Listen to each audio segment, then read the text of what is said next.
오늘 죽음을 피하지 않는 사람이라는 제목의 말씀을 함께 나누겠습니다. 중국의 진나라의 그 진시 황제는 그 시대의 모든 권력을 다 가졌던 대단한 사람이었지만 죽기 싫어했던 사람으로 아주 유명합니다. 그래서 진시 황제 하면 불로초가 생각납니다. 정말 죽어도 죽기 싫은 사람이 진시 황제였죠. 그래서 평생 불로초라는 약초를 구하러 돌아다녔지만 좋은 약인 줄 알고 먹었던 수은 때문에 50세가 되기 전에 죽었죠. 만 49세에 이제 죽은 걸로 알려져 있는데, 이 진시 황제는 평생을 그렇게 죽고 싶지 않았습니다. 죽는 게 그렇게 두려웠던 게 분명합니다. 지금 이 시대의 사람들도 크게 다르지 않습니다. 죽음을 두려워하면서 살고 있다는 차원에서 너무 똑같습니다. 굳이 죽음까지 갈 필요도 없이 죽음의 냄새가 나는 것이 발견되면 다 피하고 다 싫어하고 다 도망다닙니다. 죽음의 냄새가 나는 게 이제 불편, 이런 것들을 불편. 조금만 불편해지면 못 견뎌 합니다, 사람들이. 혹은 피곤, 이런 거. 혹은 부담스러운 거, 이런 거. 뭐 힘든 거, 이거 다 피하려고 합니다. 이게 죽음의 냄새가 나는 것들입니다. 우리는 죽음을 향해서 오늘 가고 있는 중인데, 오늘 죽음을 향해서 하루만큼 팍팍 나아가고 있는데 죽음은 너무 싫다. 그러니까 이게 우리는 정말 싫어하는 그거를 향해서 오늘 나아가고 있는 중이죠. 그러니까 너무 두렵고 하여튼 힘든 일일 겁니다. 사실 우리가 죽음을 향해서 가고 있는 게 아니고, 그거는 세상적인 관점일 뿐이고, 성경적인 관점으로 보면 죽음은, 육신의 죽음은 끝이 아니라 영원한 삶의 시작입니다. 죽음입니다, 성경적으로. 그래서 임종을 앞둔 분들에게 가서 우리가 해야 될 말은 딱 하나입니다. 하나님, 당신을 살려줄 겁니다. 뭐 그 말 할 수 있지만 우리가 정말 해야 되는 건, 당신의 죽음은 끝이 아닙니다. 하나님께서 당신을 위해 더 아름다운 곳을 마련해 두셨습니다. 죽음은 두려워해야 될 내용이 아닙니다. 하나님이 우리와 함께 하시고 우리 아버지이시라면 우리는 그걸 겁낼 필요가 하나도 없습니다. 사실 우리 중엔 한 번도 죽어본 적이 없기 때문에 우리는 누구나 죽음을 두려워하지만, 우리에게 성경이 말씀하시는 내용은 그건 두려워할 게 아니다. 영원히 하나님과 동행하게 될 거다를 말씀하셨기 때문에 우리도 그 말로 서로를 위로해야 합니다. 신자들이 해야 될 일입니다. 신자라는 사람들이 똑같이 세상에 가진 가치관을 그대로 가지고 그대로 반복하는 건 전혀 신자로서 지혜롭지 않습니다. 이 잠깐의 이 땅에서의 삶을 끝내고 영원한 하나님과 영원히 함께 사는 시작이 바로 죽음입니다. 그래서 예전에 김노노 장로님께서 소천하셨을 때 원로 목사님께서 그 화환의 할렐루야 천국 입성 이렇게 쓰신 게 전 지금도 너무 선명하게 기억이 돼요. 네. 야, 저렇게 하는 게 멋있는 거구나. 그때 제가 다시 생각했어요. 그런 거죠. 아이고 어찌할꼬 이런 거 안 쓰시고 이제 가면 언제 오나 이런 거 안 쓰고 거기다가 할렐루야 천국 입성, 이게 너무 멋있잖아요. 네, 그런 거죠. 우리가 그리스도인으로서, 신자로서 해야 될 말들이 있는 거예요. 그냥 위로랍시고 신자에게 맞지도 않는, 전혀 신앙적이지도 않는 고인의 명복을 빕니다, 이런 거는 말도 안 되는 것들이에요. 이게 아예 말이 안 되는 행위들이에요. 그거는 이제 완전히 성경적이지 않은 거죠. 그래서 바울은 그리스도인의 죽음에 대해서 매우 특별한 것으로, 매우 영광스러운 것으로 생각을 했습니다. 세상과 너무 다르죠. 바로 그 죽음에 대한 두 가지 인식, 다 끝났다, 망했다. 망자를 써서 망자라고 하는 것도 말이 안 되는 겁니다, 성경적으로. 근데 그런 인식과 또 하나 영원한 삶의 시작이라고 하는 인식 차이가 너무 극명하게 다르다 보니까, 그 인식과 믿음에 따라서 이 땅에서의 삶의 방식과 목적도 완전히 다 달라집니다. 결국에 이 땅에서의 삶의 방식과 목적이 무엇이 이 땅에서의 삶의 방식과 목적을 결정하는가 하면, 우리의 믿음의 내용에 따라서 다 달라진다는 겁니다. 그래서 고린도후서 4장에서 바울은 이렇게 고백합니다. 고린도후서 4장 16절에서 그러므로 우리가 낙심하지 아니하노니 우리의 겉사람은 낡아지지만 우리의 속사람은 날로 새로워진다. 우리가 잠시 받는 환난에 경한 것이 지극히 크고 영원한 영광에 중한 것을 우리에게 이루게 함이니, 우리가 주목하는 것은 보이는 것이 아니요 보이지 않는 것이니, 보이는 것은 잠깐이요 보이지 않는 것은 영원함이라. 자, 우리는 하루하루 죽어가는 것 같아서 낙심합니다. 그게 겉사람의 낡아짐입니다. 자고 일어났는데 더 낡아져 있고 우리 얼굴이 더 낡아져 있는 것, 혹은 우리의 모든 것들이 낡아져 있는 것 때문에 낙심합니다. 내가 실패하는 것, 죽음의 냄새죠. 불편하게 된 것, 이걸 불행이라고 느낍니다. 그래서 사람들은 돈이 없는 거를 불행하다라고 한국인들 촌스럽게 말하잖아요. 한국인들 촌스럽게 그렇게 말합니다. 가난한 나라를 보고 못 산다, 부자 나라를 보고 잘 산다. 아주 천박한, 이렇게까지 표현해 죄송한데 그렇게까지 막 말하는 이유가 그들 속에 있는 아주 못난 믿음 때문에 그렇습니다. 가난한 게 왜 불행한 겁니까? 라고 얘기하면 이걸 이상하게 보시는 거예요. 가난한 건 불행한 게 아니죠. 초대교회 사람들은 우리보다 훨씬 가난했지만 우리보다 훨씬 행복했거든요. 네. 그러니까 우리가 천민 자본주의로 꽉 차 있다 보니까 부자는 잘 살아, 가난하면 못 살아. 이건 말도 안 되는 소리들입니다. 하나님이 우리 안에 주시는 행복과 평안이라고 하는 건 그런 거 아예 비교가 안 되는, 아예 그런 걸로 재단할 수 없는 것들이죠. 그런 식으로 하면 우리 중에 부자들이 있고 가난한 자들이 있을 텐데, 가난한 자들은 불행한 거고 부자들은 땡큐인 겁니까? 그렇게 말할 수 없습니다. 그건 완전히 비신앙적인 말입니다. 네. 근데도 우리는 그렇게 생각하는 거예요. 뭔가 좀 불편한 조건들을 가지고 있으면 불행해. 그러다 보니까 우리 자식들이 불행한 생각들을 계속 하고 살죠. 부모가 맨날 그런 얘기를 하니까 그냥 친구가 왔어요. 그러면 야, 걔네 집 잘 살아? 이렇게 해버리니까 얘네가 평생 그렇게 불행한 인생을 생각을 하고 살게 되는 거예요. 여러분, 그런 말 아무것도 아닌 거 아닙니까? 아무것도 아닌 게 아니죠. 얼마나 중요한 건데요. 애들한테 똑바로 된 교육을 해야죠. 야, 너 가난한 게 불행한 거 아니야. 네가 예수 안 믿고 거지같이 사는 게 불행한 거야. 네가 아무리 대기업 회장이 돼도, 또 대기업 회장이라 그러면 또 그렇진 않은데, 네가 아무리 부자가 돼도 예수 안 믿고 예수 그지같이 믿으면 너 인생 그지 같은 거야 라고 정확히 얘기를 해줘야죠. 이 침묵은 무슨 의미입니까? 내가 힘든 거, 죽을 것 같이 힘들다고 말해요. 힘들면 나 망했어, 아빠 나 망했어, 이렇게 말해버립니다. 이게 이제 사실 낙심의 이유가 되죠. 자기가 조금 부족한 거를 불행이라고 하고, 하나님을 믿는 거, 우리 하나님이 우리 아버지에 대해서는, 아버지이신 거에 대해서는 전혀 알지도 못하는 사람들처럼, 아무것도 모르는 사람들처럼, 예수가 누군지, 하나님이 나를 지으셨다는 게 어떤 의미인지, 하나님이 나의 창조주라는 게 어떤 의미인지 아무것도 모르는 사람들처럼, 하나님을 알게 된 거, 성령이 나에게 먼저 찾아오셔서 구원받은 하나님의 사람이 된 거에 대한 감격은 하나도 없고, 네. 매일 그냥 세상의 기준을 따라서 그대로 얼굴이 어떻고, 키가 어떻고, 그다음에 우리 집 형편이 어떻고, 경제가 어떻고, 취업이 돼요 안 돼요, 그래서 불행해요, 망했어요, 이렇게 말하는 게 지금의 시대인데, 기독교 신자들마저도 똑같은 언어를 쓴다면 그거는, 그래서 기독교가 망해가는 겁니다. 그거는 잘못하는 겁니다. 그건 불행한 게 아니고 그 생각이 불행한 겁니다. 여러분, 우리는 가난해도 우리는 전혀 실패자들이 아닙니다.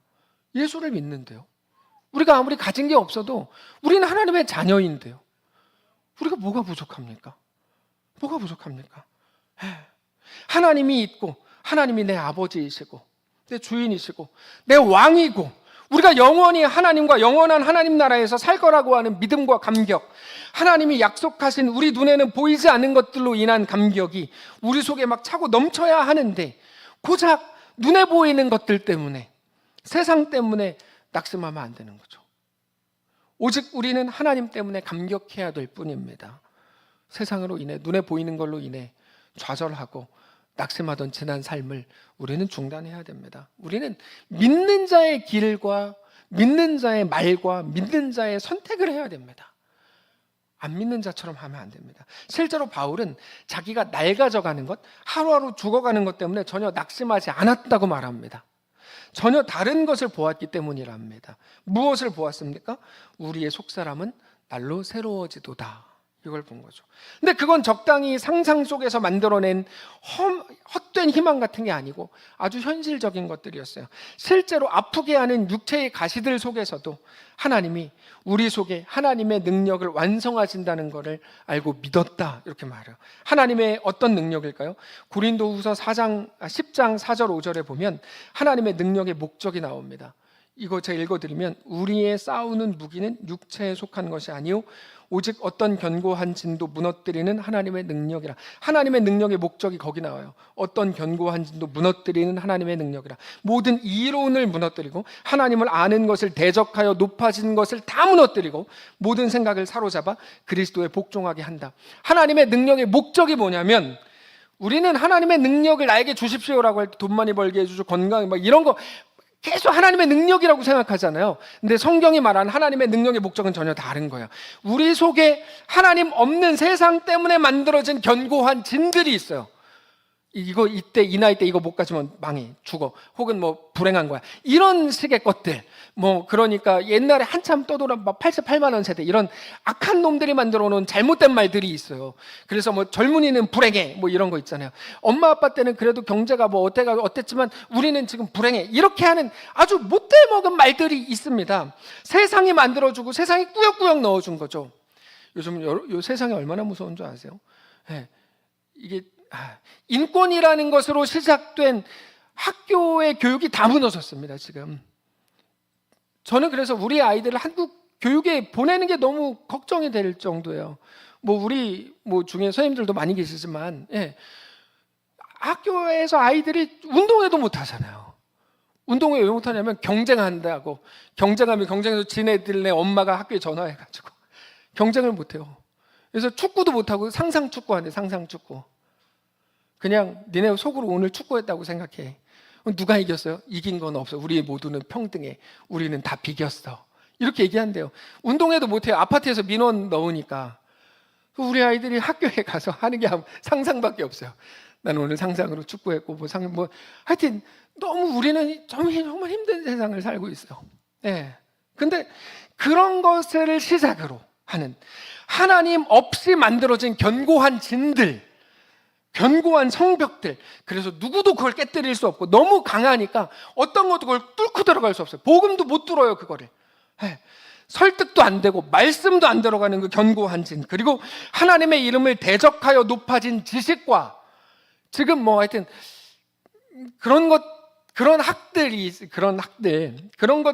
높아진 지식과 논리와 세상 흐름들, 그 모든 것들을 그리스도 앞으로 끌고 가서 복종시키는 것이 우리에게 임하시는 하나님의 능력의 목적입니다. 하나님의 능력의 목적이 그런 겁니다.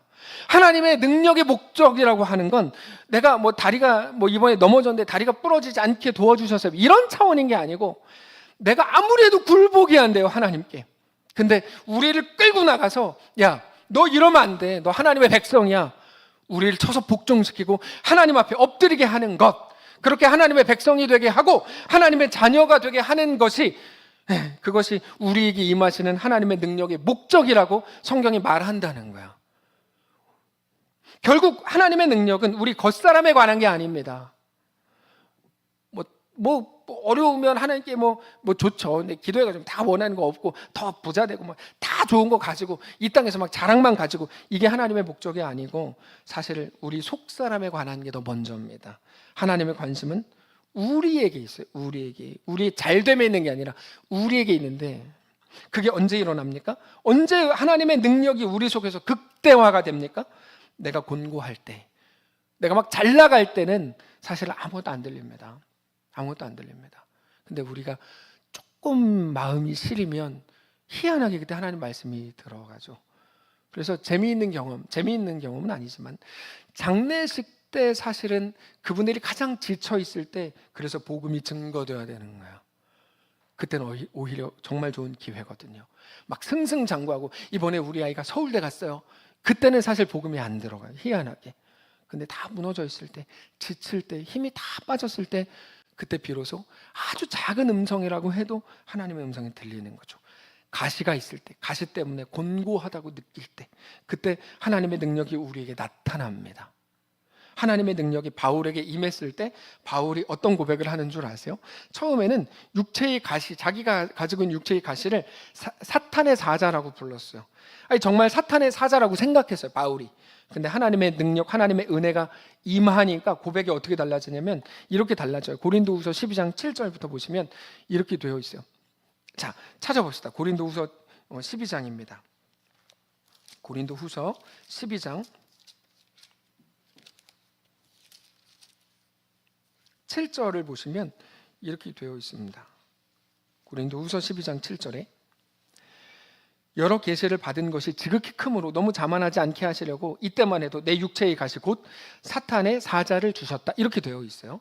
이는 나를 쳐서 너무 자만하지 않게 하려 하심이라. 이것이 내게서 떠나가게 하기 위해서 내가 3번 주께 간구하였더니 9절 나에게 이르시기를 내 은혜가 너에게 족하다. 이는 내 능력이 약한 데서 온전하여짐이라 하신지라. 그러므로 도리어 크게 기뻐함으로 나의 여러 약한 것들에 대하여 자랑하리니 이는 그리스도의 능력이 내게 머물게 하려 함이라. 바뀝니다. 사탄의 사자라고 고백했던 게 고백이 달라져요. 그리스도의 능력이 내게 머물게 하려 함이라.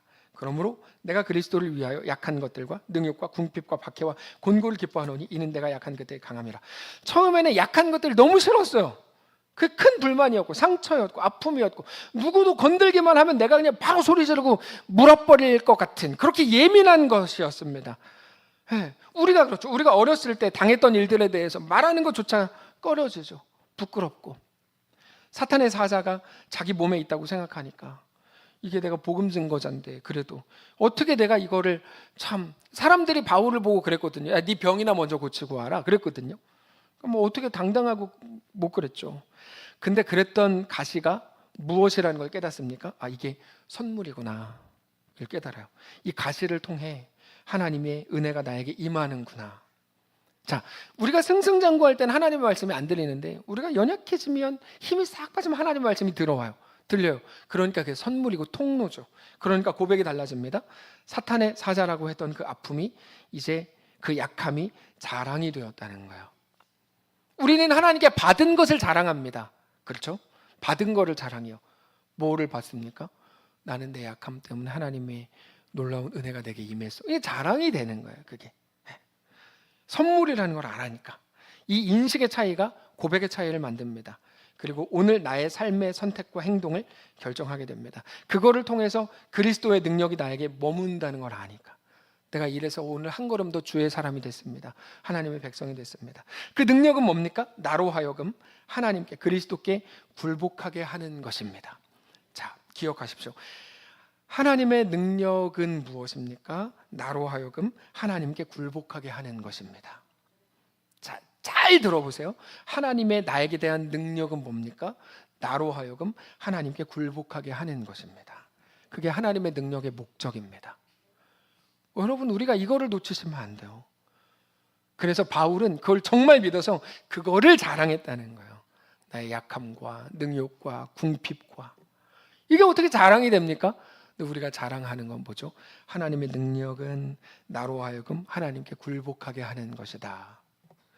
나의 아픔을 통해 나를 세상에 대해 죽게 하고 그리스도에게 굴복하게 하는 능력이라는 걸 알기 때문이죠. 그래서 여전히 가시가 몸에 남아있는 상황에서도 바울은 하나님의 은혜가 나에게 충만합니다라고 고백을 했던 거예요. 주 은혜가 내게 족하네, 그 은혜가 족하네. 그 찬송가 300장인가 301장인 그거죠. 그 몸의 가시는 끝내 없어지지 않았습니다. 바울이 죽을 때까지 가지고 갔어요. 그럼에도 이제 아픔, 약함을 자랑할 뿐만 아니라 더 나아가서 그리스도를 위하여 약한 것들과 능욕과 궁핍과 박해와 곤고까지도 기뻐한다. 왜요? 내가 약한 그때 강함이 임하니까. 강함이 뭡니까? 하나님의 능력이 내게 임하니까. 하나님의 능력은 뭡니까? 나를 하나님에게로 그리스도에게로 끌고 가서 굴복하게 하는 것. 그건 안 된다니까요. 우리가 아무리 해도 안 돼요. 아무리 결심을 하고 결단을 해도 아무것도 안 돼요. 근데 내가 약한 그때 비로소 이루어지는 거죠. 우리의 강함이라는 건 병이 없어지거나 가시가 사라지는 게 아닙니다. 죽음을 피하게 되는 게 우리에게 주신 하나님의 강함이 아닙니다. 진실 황제가 되면 안 된다니까요. 우리 속에 임하시는 하나님의 능력은 우리가 그리스도에게 굴복하게 되는 겁니다. 이게 왜 능력입니까? 우리가 하나님의 백성이 되는 것이 구원이기 때문에 그렇습니다. 구원이 그겁니다. 내가 하나님의 백성이 되는 것.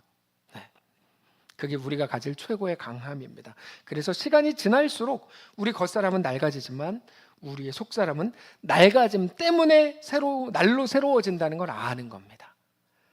낡아짐 때문에. 왜 낡아짐 때문이죠? 우리 약함을 타고 들어와서 하나님의 강함이 임하기 때문에 그렇습니다. 그래서 우리 낡아짐을 통해서 우리는 날로 새로워짐을 얻는 겁니다. 지금 이 땅에서 잠시 받는 가시, 약함, 곤고함과 환난이라고 해도 그것으로 인해서 지극히 크고 영원한 영광에 중한 것, 그리스도에게 복종하게 되는 것, 그게 우리에게 가장 소중한 능력이라는 거죠.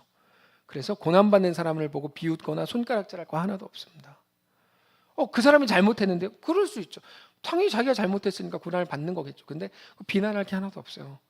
오히려 우리는 기도해야 돼요. 주님, 저분의 저 약함을 타고 하나님의 능력이 임하여 그가 이번에 그리스도에게 굴복하는 놀라운 은혜가 있게 해주십시오. 이게 맞는 거예요.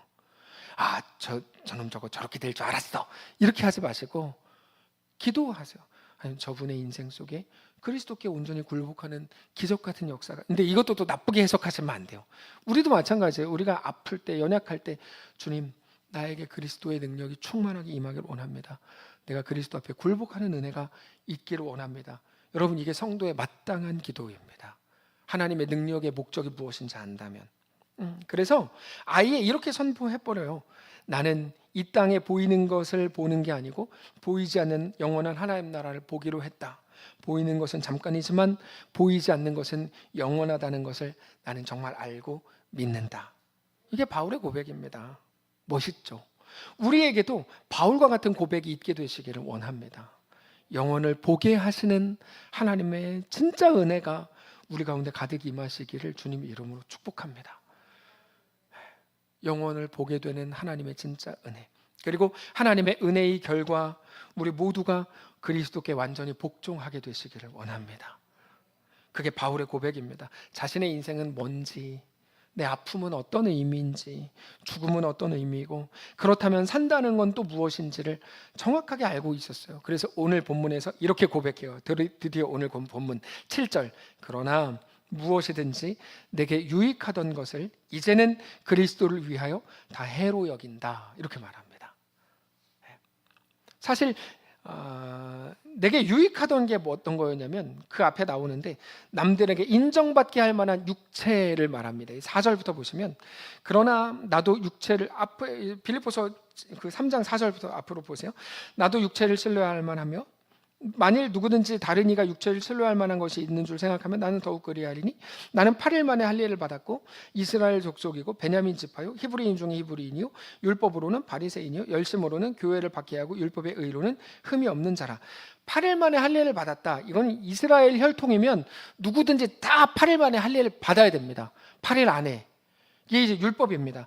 그리고 이방 종교에서 유대교로 개종을 하려고 해도 8일이 지났잖아요. 태어난 지. 나중에 개종하니까 성인이 되어서도 할례를 받아야 됩니다. 근데 바울이 8일 만에 할례 받았다는 건 따져볼 것도 없이 정통 유대인이라는 말이에요. 오늘 황수영 집사님 유대인 복장을 입고 오셨어요. 근데 8일 만에 할례를 받았다는 건 하여튼 정통 유대인이라는 말이에요. 그리고 이스라엘 족속이요, 베냐민 지파요. 사울 왕, 이스라엘의 첫 번째 왕인 사울 왕이 베냐민 지파로서 사울 왕이 되었거든요. 그거를 베냐민 지파는 상당히 자랑스럽게 여겼습니다.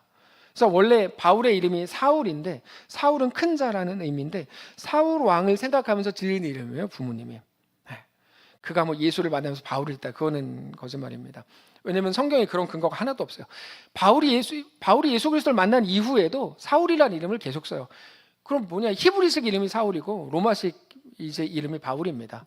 그 이제 사역하는 장소에 따라서 그렇게 이제 사역명을 쓴 거지, 뭐 예수를 만나가지고 그렇게 이름 바뀐 게 아닙니다. 근데 어쨌든 중요한 건 이런 거죠.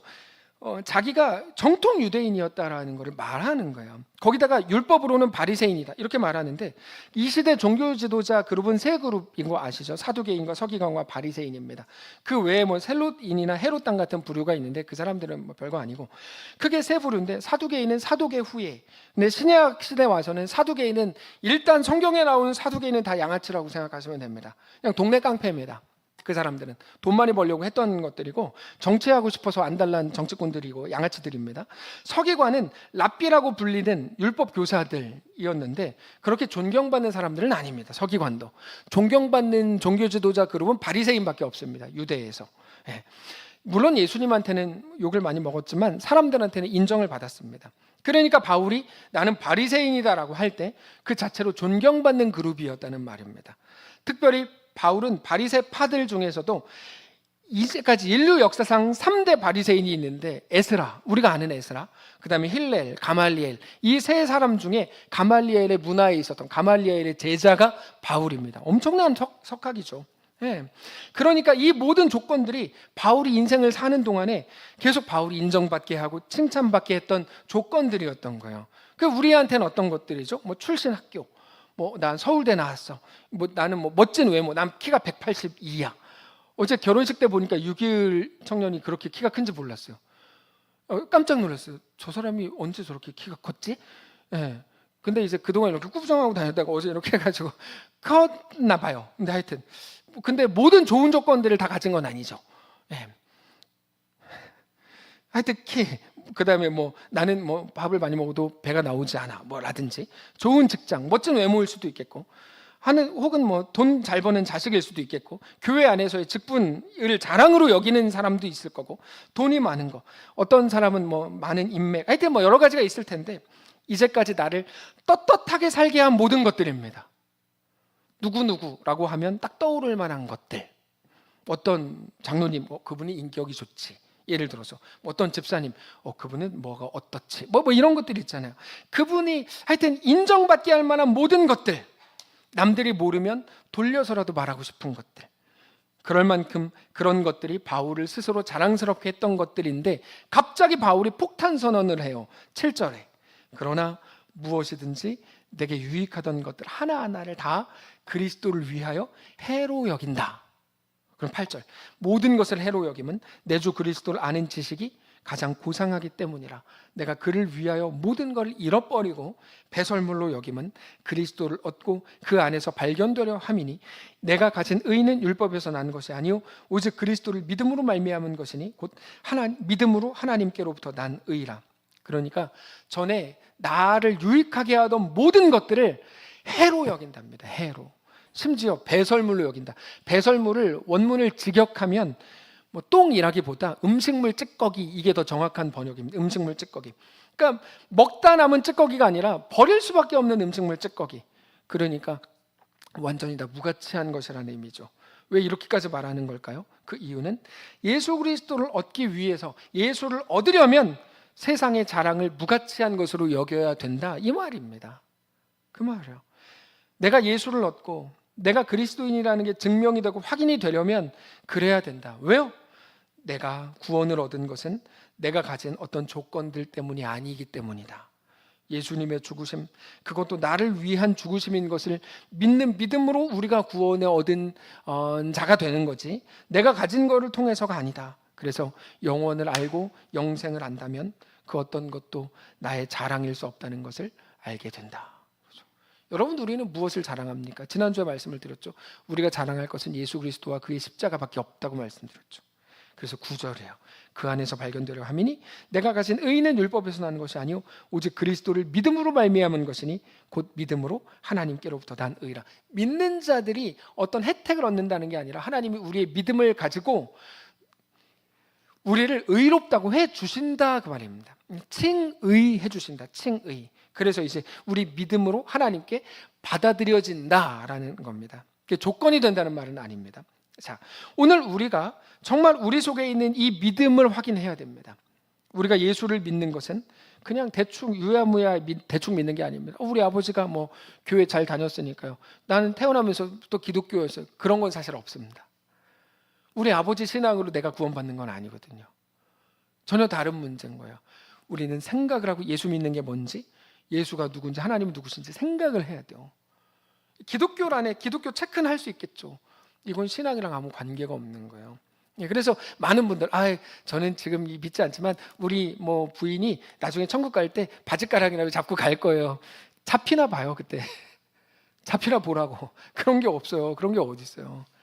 당신이 하나님 앞에 나와 무릎 꿇고 하나님의 자녀가 되는 것밖에 방법이 없어요. 그거밖에 없는 거지. 어디서 바짓가랑이, 뭐 바짓가랑이를 잡아요. 반바지 입고 하면 어떡하려고.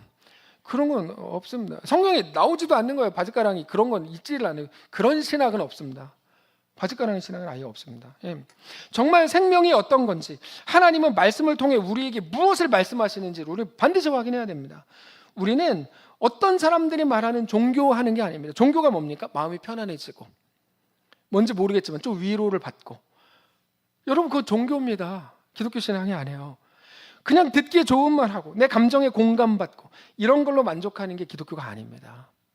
하나님이 우리를 이끌어 가시려는 자리가 그런 자리가 아닙니다. 돌이키고 회개하고 자기 자신을 보면서 하나님과 멀어진 자기 자신, 죄로 가득한 모습, 하나님을 소망 삼지 않고 하나님을 기대하지 않고 그저 눈에 보이는 것들에서 답을 찾으려고 하는, 하나님 없음으로 꽉 차 있는, 하나님과 관계없이 내 상황이 좋아지면 다 됐다고 믿는 불신앙으로 꽉 찬 자기 자신을 보면서 어찌할꼬 우는 것을 통해 은혜가 임하는 거지. 매일 죄 짓고 하나님 앞에 잘 살지도 않는데 몇 개의 공감되는 말로 위로가 임한다? 여러분, 이건 거짓 선지자들이 했던 말입니다. 구약에 나오는 거짓 선지자들이 항상 그랬습니다. 잘한다, 잘 될 거다, 잘 가고 있다. 하나님의 말씀을 전하는 선지자들은 다 돌로 쳐 죽였습니다. 예레미야, 이사야 다 찢겨 죽었어요. 하나님의 말씀이 우리에게 위로가 된다면 그건 철저한 회개와 자복 이후에 일어날 일들이지 매주 예배 때 일어나는 일은 절대 아닙니다. 매주 예배 때는 오히려 아프게 됩니다. 하나님의 말씀이 나를 찌르고 나를 공격하는 것 같고. 당연하죠. 우리가 하나님으로서 멀어져 있으면 하나님이 계속 우리를 끌고 오잖아요. 그 불편하죠. 하나님의 말씀이 불편한 이유는 내가 하나님으로부터 멀리 떨어져 있기 때문이에요. 하나님께서 돌아오라 그러는 게 너무 듣기 싫은 거죠. 그냥 잘한다, 잘 된다, 너 복 받을 거야 이렇게 말하면 너무 좋은데 그 얘기를 안 하잖아요. 성경은 예수 믿어야 돼, 돌이켜야 돼, 하나님만 너의 소망이야 이렇게 얘기하니까 듣기가 싫은 거죠. 거기에 무슨 위로가 있습니까? 우리가 돌이킬 때 비로소 위로가 있죠. 회개와 자복이 우리에게 있어야 합니다. 오직 그때에만 평안과 위로가 임합니다. 그래서 바울이 우리 삶에 대해서 어떻게 규정하고 어떻게 확인을 시켜줍니까? 여기서 진시황제랑 차이가 나타납니다. 그는 이 땅이 전부인 줄 알았으니까 어떻게 하면 안 죽을까? 어떻게 하면 덜 고생할까? 어떻게 하면 더 쉽게 갈까? 어떻게 하면 더 빨리 하고 쉴까? 여러분, 이건 진짜 나쁜 생각입니다. 죽지 않으려고 잔머리 쓰는 생각인데 이런 고민들을 늘 한 거죠. 근데 바울은 우리 삶에 대해서 어떻게 규정하죠? 10절을 보면 내가 그리스도와 그 부활의 권능과 그 고난의 참여함을 알고자 하여 그의 죽으심을 본받아 이렇게 말합니다. 그리스도와 부활의 권능과 고난의 참여함을 알고자 하여, 그러니까 바울이 정말 알고 싶었던 건 뭡니까? 그리스도의 부활의 권능이었거든요. 부활의 권능이 뭐냐? 그냥 부활했대 이게 아니고 그리스도의 부활의 권능이라는 게 뭐냐, 이걸 너무 알고 싶었어요.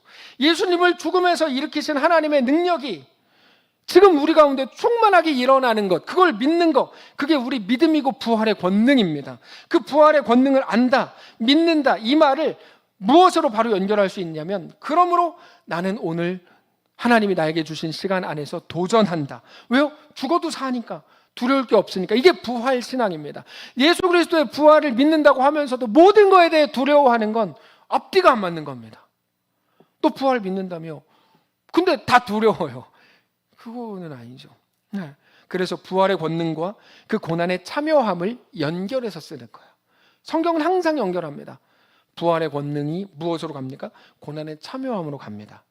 난 예수는 믿는데 지금 손해보고 싶지 않아. 그건 안 믿는 겁니다. 그러니까 안 믿으니까 저리 가, 이 말이 아니고 믿으라는 얘기죠.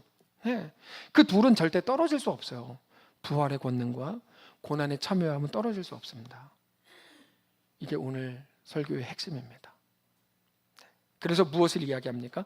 그의 죽으심을 본받아로 갑니다. 여러분, 이 그리스도를 본받아, 토마스 아켄피스라는 사람이 쓴 아주 중요한 기독교 고전 중에 하나인데, 사실 기독교 고전이 많습니다. 근데 많은 중세 고전들은 중세만의 독특한 신비주의적 성향이 있는 반면, 이 그리스도를 본받아라는 책은 지금도 서점에 있습니다. 이 책은 지금 읽어도 굉장히 건강한 신앙을 이제 지향합니다. 이 책에서 여러 가지를 권면하는데, 사실 그리스도를 본받는다는 거의 핵심은 뭐냐면 그분의 제자가 되는 겁니다. 그분의 제자가 된다는 건 그의 길을 따른다는 말입니다. 바울이 그 말을 하고 있는 겁니다. 예수 믿어서 복 받는 게 아니고, 복 받으려고 예수 믿는 게 아니고, 그분의 길을 따라가는 것, 그의 죽으심을 본받는 것으로 가야 된다. 왜요? 왜 그의 죽으심을 본받습니까? 그게 우리가 하나님 나라를 누릴 유일한 방법이기 때문이다. 그의 고난의 길을 혹은 그를 따르지 않으면 하나님 백성의 거대한 인생을 살 수가 없습니다. 부활절 때 나누었잖아요. 하나님은 우리에게 위대한 인생, 거대한 인생으로 이끌길 원하신다.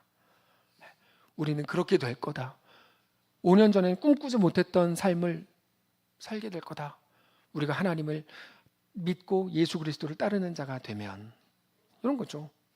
오늘의 나를 위한 결정, 그러니까 죽지 않으려고 하고 손해보지 않으려고 하고 편안하려고 하고 유명해지려고 하고 잘 나가려고 하고 대우받는 것으로는 우린 절대로 하나님 나라를 볼 수 없습니다. 하나님 나라를 누릴 수 없습니다. 죽음을 피하고 불편을 싫어하고 죽음을 악한 걸라고 여기는 이 세상은 결코 하나님의 풍성한 은혜를 맛볼 수 없습니다. 오직 그의 죽으심을 본받는 것만이 우리로 하여금 하나님의 영광, 하나님 나라의 풍성함을 누리게 된다는 것을 알게 되시길 바랍니다. 그래서 저는 11절을 너무 사랑합니다. 11절. 이것은 하나님에 대한 바울의 믿음이 얼마나 확실했는가를 보여주는 구절인데 11절. 어떻게 해서든지 죽은 자 가운데서 부활에 이르려 한다. 이게 무슨 말이냐면 이런 말입니다. 야, 니네는 날 비웃고 있지. 눈에 보이지도 않는 하나님 때문에 뭐 그렇게 하냐고 너 웃고 있지. 사람들 뭐 태국의 교사로만 가도 비웃잖아요. 많은 인간들이. 야, 너 그 뭐 네 인생을 누가 책임지냐 막 그러면 비웃거든요. 그때 하는 말이에요. 두고 봐라. 내가 지금 연약하고 너희들 눈에는 보이지도 않는 하나님 때문에 고난 당하고 고생하는 것 같지만 어떻게 해서든지 죽은 자 가운데서 부활에 이를 테니까. 내가 하나님께 충성하고 헌신하는 게 바보 같고 멍청한 것 같지. 그래서 너 비웃지. 하나님이 안 보이는 너희는 그렇게 말하겠지. 내가 하나님께 나를 드린 것 때문에 영원히 부족하게 살고 망할 것 같지. 보이지도 않는 하나님 붙든다고 해서 다 끝난 것 같지. 그래서 옳은 소리라고 너가 나한테 그렇게 말하고 있지. 근데 두고 봐라. 하나님이 내 삶에 어떻게 행하시는지를 모두가 곧 보게 될 거다. 그게 내 믿음이야. 그게 우리 하나님의 행하심이야. 그게 내 고백이야 라고 말하는 거죠. 그게 노아였어요. 노아 할아버지가 산 위에서 배를 만들 때 사람들이 막 조롱했어요. 비웃고. 너 나 비웃고 있지? 그러면서 하는 말이에요. 어떻게 해서든지 죽은 자 가운데서 부활에 이를 테니. 요셉, 모세 다 비웃었어요. 사람들이. 여호수아 너 뭐 헛소리 하냐 막 그러면 기드온. 그때마다 하는 거예요. 어떻게 해서든지 죽은 자 가운데서 부활에 하나님이 나를 이르게 할 거야. 그게 자신감이고 우리 믿음의 선포인 거예요. 누가 우리를 막 걱정해 주는 것처럼 막 얘기해도 우리는 믿음으로 반응해야 해요. 너는 보이지 않아서 그래. 자꾸 너라 그러니까 당신은 보이지 않아서 그래요. 그럴 수 있어요. 나도 옛날엔 당신과 같았어요. 안 보였거든요. 저는 근데 지금 믿어요. 그래서 저는 하나님이 내 가운데 행하실 놀라운 일들을 믿어요. 하나님이 다시 살리실 것에 대한 믿음이 없이는 우리는 절대로 죽음의 지읒자 냄새만 나도 하나님께 나아갈 수 없습니다. 충성할 수가 없습니다. 왜요? 우리가 사는 우리의 삶은 믿음으로 꽉 차 있거든요. 어떤 사람들이 나는 믿어요 라고 백날 이야기해도 그 말을 속을 게 하나도 없어요. 뭡니까? 그분이 어떻게 하는지를 보면 압니다. 그러니까 삶은 거짓말 못합니다. 우리의 삶은 말로 이루어지지 않습니다. 말로는 얼마든지 꾸밀 수 있습니다. 겉으로도 얼마든지 꾸며요. 삶으로는 못 꾸며요. 삶으로는 다 정직해요. 여기 있는 분들 100% 다 정직해요. 믿음에 대해서. 이게 무슨 말이냐면 믿는 대로 살아요. 모두가. 그러니까 지금 드러나는 삶의 정황과 내용들이 그 사람의 진짜 실체인 겁니다. 그 사람을 확인하려면 말이 아니라 삶으로만 가능해요. 저는 그분을 한참 오해했어요. 말만 뻔지르는 거 한 거 아니야? 근데 시간이 쭉 지나 보니까 그분이 신실한 사람이었어요. 말투가 그런 거였어요. 예를 들면 그렇다는 거죠. 어떤 분이 예전에 한번 저에게 오셔가지고 10년 동안 계속 물어봤어요. 내가 구원받은 걸 모르겠어요. 확신이 없어요. 내가 구원받은 게 어떻게, 제가 구원받았습니다. 어떻게 알아요? 막 그래서 뭐라 그랬냐면 당신이 10년 동안 여기 와서 앉아있잖아요. 나는 모르겠는데 와서 앉아있는 건데요. 당신이 앉아있는 게 믿는 거예요. 그렇게 우리가 우리 자신을 확신시키고 이런 걸로 구원과 전혀 연결이 되지 않아요. 너 믿으면 믿는다고 말해. 구원에 확신이 있으면 구원 받은 거야. 여러분 이건 정확히 사기입니다. 정확히 말씀드릴게요. 이거 사기입니다. 이거는 성경적인 게 아니에요. 정확히 말씀드려서 이게 한때 미국 교회에서 큰 논쟁이 있었어요. 큰 논쟁이 있었어요. 과연 구원에 확신이 있고 믿는다고 하면 구원 받은 거냐? 말이 안 되는 소리예요. 지금은 성경을 조금만 아는 사람들은 말이 안 된다고 다 얘기해요. 말이 안 되는 거거든요. 그런 걸로 구원받는 게 아니에요. 우리의 마음과 확신이라는 건 계속 바뀌어요. 계속 바뀌어요. 우리가 지금은 이래도 감기약만 센 거 먹으면 막 정신이 해롱거려요. 그러면 믿지 않는 사람 나는 믿어요. 그럴 수 있고 믿는 사람 난 안 믿어요. 그럴 수 있어요. 그런 걸로 하나님이 그럼 보고 있다가 너 이렇게 하지 않습니다. 예, 그거를 이미 이단으로 다 규정된 것들이에요. 그걸 지금 와가지고 막 이렇게 논쟁거리도 아닌 거를 막 한국 교회 안에서 가끔 어떤 사람들 그 얘기한다는 건 진짜 통탄할 일입니다. 네, 여러분 우리는 그렇게 말로 하나님께 나가는 게 아니에요. 말로 나가는 게 아니에요. 우리의 삶은 믿음으로 꽉 차 있습니다. 그러니까 삶은 거짓말 못합니다. 선택은 거짓말 못합니다. 한두 번 속일 수 있죠. 근데 지속적이면 그게 그분의 삶인 거예요. 지속적이면. 그래서 우리 삶의 모든 행동들을 우리 속에 있는 믿음의 결과물이라고 보시면 됩니다. 모든 거는 우리 속에 있는 믿음을 반영하기 때문입니다. 여러분이 오늘 힘겨움 중에도 나와 앉아 있는 건 너무나 중요한 믿음의 표시예요. 난 아직 확신이 없는데요. 확신으로 우리 뭐 아무것도 이룰 수 있는 게 없어요. 세례 요한도 예수님 자기 죽을 때까지도 예수님이 메시아인지 확신이 없이 죽었어요. 그런 거랑은 상관이 없는 거예요. 그래서 우리는 우리 믿음을 다만 확인해야 됩니다. 그럼 믿음을 확인하는 방법은 뭡니까? 나의 오늘의 죽음으로 확인하는 것밖에 방법이 없습니다. 내가 오늘 충성했는가? 나 오늘 죽었는가? 그럼 그리스도인입니다. 어떤 멋진 말을 하는지, 명함에 뭐가 쓰여 있는지. 사람들은 명함에 또 많이 속아요. 어떤 분은 뭐 내가 교회 예배당 500개 지은 사람, 이거는 진짜 그 사람은 그것 때문에 망할 거예요. 네, 그걸 거기다 왜 쓰고 다니냐고. 그냥 진짜 자랑 쓰고 싶으면 그리스도와 그의 십자가가 그의 십자가 이렇게 써야지 이게 정상적인 그리스도인이지. 명함은 쓸데없는 걸 쓰고 다니면 안 되죠. 네. 어떤 결정을 하는지가 그 사람의 믿음을 반영하는 겁니다. 그래서 둘째 아들의 이야기를 성경에서 말씀하시는 거죠. 첫째 아들은 포도원에 나와서 일해라. 네 하고 안 갔고, 둘째는 아니요, 가기 싫습니다 하고 갔죠. 그의 삶과 선택을 통해 그가 누구인지가 드러나는 겁니다. 바울은 죽은 자 가운데로 들어갑니다. 불편을 두려워하지 않았습니다. 죽음을 두려워하지 않았습니다. 그리고 그게 그가 정말 믿는 자였다라고 하는 가장 강력한 증거가 되는 겁니다. 그래서 이 고백이 너무나 멋진 고백인 겁니다. 우리가 임직자를 새로 세우겠다고 임직자 이제 지원 지난주까지 했습니다. 임직자를 세우려고 할 때 가끔 어떤 분들이 나는 자격이 안 돼요 이렇게 말하는 분들은 아주 이상한 분들입니다. 왜냐하면 이거 그러면 임직자를 뭘로 하는 거죠 도대체? 그럼 뭐 임직자가 되면 대단한 영광을 얻고 뭐 그거를 가졌다고 그는 생각하는 건가? 저는 그래서 그 순간 막 기분이 나빴어요. 여러분 우리가 임직자 지원하고 임직자를 세우려고 하는 건 하나님 앞에 내가 더 헌신하겠습니다라는 표시잖아요. 그건 영광이 아니라고 늘 말씀드리지 않습니까? 명예가 아니다, 표시다. 내가 하나님께 대놓고 순종하겠습니다. 대놓고 충성하겠습니다. 이거지. 예, 다른 게 아닙니다. 예. 자, 오늘 우리가 바울과 같은 믿음을 소유하기를 정말 원합니다. 어떻게 해서든지 부활에 이르려고 한다는 게 무슨 의미입니까? 이런 말입니다. 어떻게 해서든지 나는 죽음의 길을 담대하게 간다. 하나님이 우리에게 원하시는 게 바로 그겁니다. 죽음을 피하지 않는 성도가 되라는 겁니다. 죽음의 냄새를 피하지 않는 성도가 되라. 진짜 예수님이 죽음에서 부활하신 것을 알고 믿고 단지 그분 혼자만의 부활이 아니라 우리 주님과 함께 나도 부활할 것을 믿는 겁니다. 지금의 죽음이 나를 영원히 망하게 하지 못할 거를 아는 겁니다. 그 믿음은 이 땅에서의 죽음을 두려워하지 않는 우리의 삶으로 증명됩니다. 그러므로 매일 확인하십시오. 매일 확인하십시오. 확인하는 방법은 나는 오늘 죽었는가? 죽으려고 했는가? 하나님께 헌신했는가? 충성했는가? 이렇게 확인하는 겁니다. 실수할 수 있습니다. 헌신하려고 그랬고 충성하려고 그랬는데 못할 수 있습니다. 괜찮습니다. 머리에 새똥 맞아보셨어요? 전 3번 맞아봤어요. 한 번 옷에, 한 번 머리에, 한 번 입에. 3번 맞아봤는데 새똥 맞을 수 있습니다. 새가 머리 위에 둥지를 틀게 하는 건 전혀 다릅니다. 예, 전혀 다른 문제입니다. 다른 자랑들로 확인하려고 하지 마십시오. 다른 자랑. 나 유아 세례 받았어. 나 성경 100번 읽었어. 난 4대째 기독교 집안이야. 우리 아빠가 뭐 누구야. 그런 걸로 확인이 안 됩니다. 그런 걸로 확인이 안 됩니다. 나는 8일 만에 할례를 받았어. 너 이스라엘 사람이야. 베냐민 지파야. 가말리엘 문화에 있어. 아무 소용없습니다. 아무 소용없습니다. 그런 걸로 안 됩니다. 오직 내가 그리스도의 부활에 이르려고 하는가? 하나님 앞에서의 헌신과 충성으로 오늘 내 삶을 채우고 있는가? 그것만 확인하십시오.